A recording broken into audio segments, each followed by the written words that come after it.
Hey everyone, let's jump right into this explainer. Today, we're looking at a truly beautiful story set in the snowy mountains of Shimla. It's called The Warmth of Acceptance. And trust me, this goes way beyond a simple childhood tale. We're talking social dynamics, survival, and a really profound realization about the hidden value of our everyday skills. So, I want to ask you something. Have you ever felt left out because of who you are? Or, maybe because of what your family does for a living? It's a pretty heavy feeling, right? That isolating sting of exclusion. I really want you to hold on to that empathy for a second, because it plugs us directly into the emotional core of our young protagonist today, a boy named Suri. His journey is going to completely challenge everything his classmates think they know about worth and capability. Section 1. The Tea Seller's Son. Let's look at Suri's ordinary world.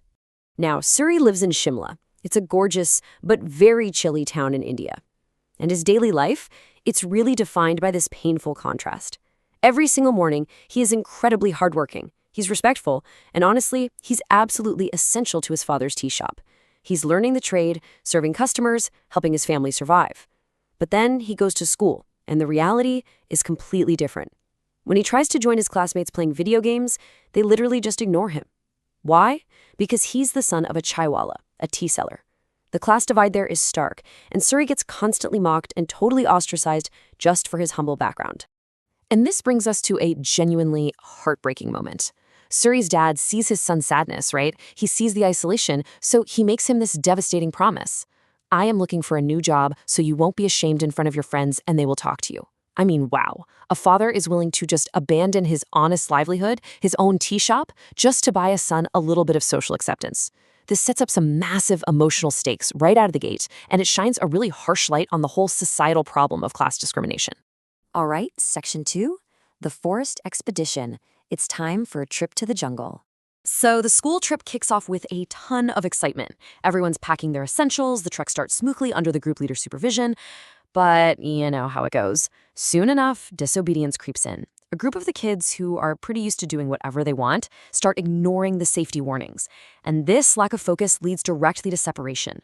The teachers and the obedient students move ahead, leaving this rebellious little group behind in a really unpredictable wilderness. So how exactly did this group fall apart? Well, a few big mistakes. First, Suri's classmates flat out refused to keep moving forward. They were tired, they didn't want to listen to the rules.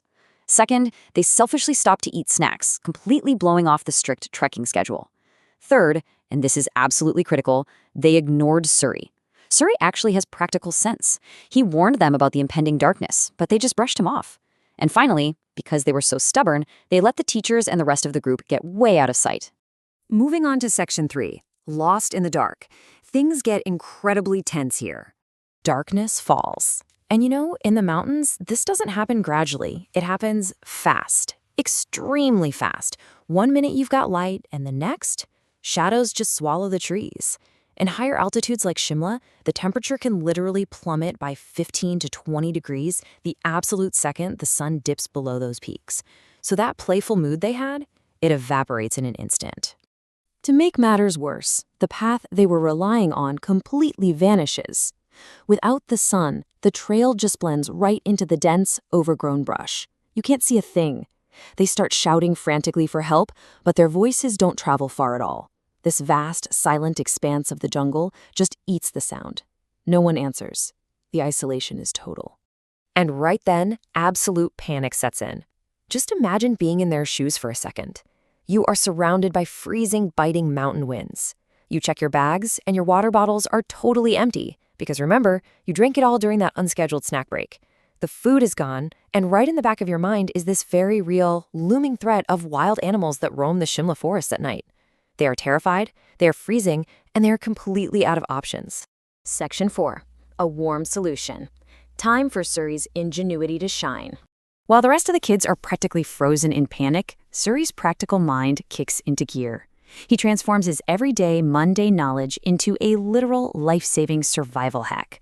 First, he gathers up fresh snow from the ground to solve their water crisis. Next, he takes out this metal pot he brought along. Now, he doesn't have a roaring fire, but he uses the pot's retained heat and some small embers. Finally, he uses the black tea leaves from his bag to brew a hot drink. He's doing exactly what he does every single morning at his father's shop. Really think about the sensory contrast of this moment. On one side, you have the bitter, life-threatening cold of a snowy night in the wilderness. It's this massive force of nature actively shutting down their bodies. But combating that, pushing back against it, is the comforting, life-saving warmth of freshly brewed black tea. That simple, everyday cup of tea neutralized the freezing terror of their ordeal. It brought the warmth right back to their hands, their bodies, and honestly, their spirits. And because Surrey kept everyone calm and warm, they survived the worst of the night until rescue finally arrived. The teachers eventually tracked them down and brought them back to a safe camp. But the real shift, the most important part, happens next. Ion, who was one of the main boys who used to mock Surrey, actually stands up in front of everyone. He tells the teachers point blank that they only survived because of Surrey. He publicly credits the tea seller's son as their true leader. In that one moment, the entire social hierarchy of that classroom is completely rewritten. Which brings us to our final section, Section 5, Pride and Acceptance, Surrey's resolution. When Surrey finally gets back home, he tells his dad something incredible. He says, "No job is small or big. Whatever work you do is good. I understand this now." Just contrast that for a second with his father's earlier shame, right?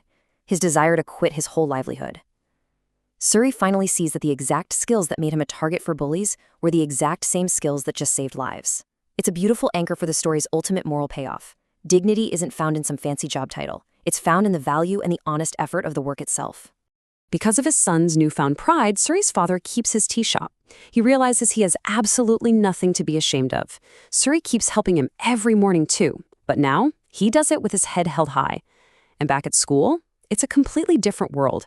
The classmates who used to ignore him now eagerly welcome him to play video games with them.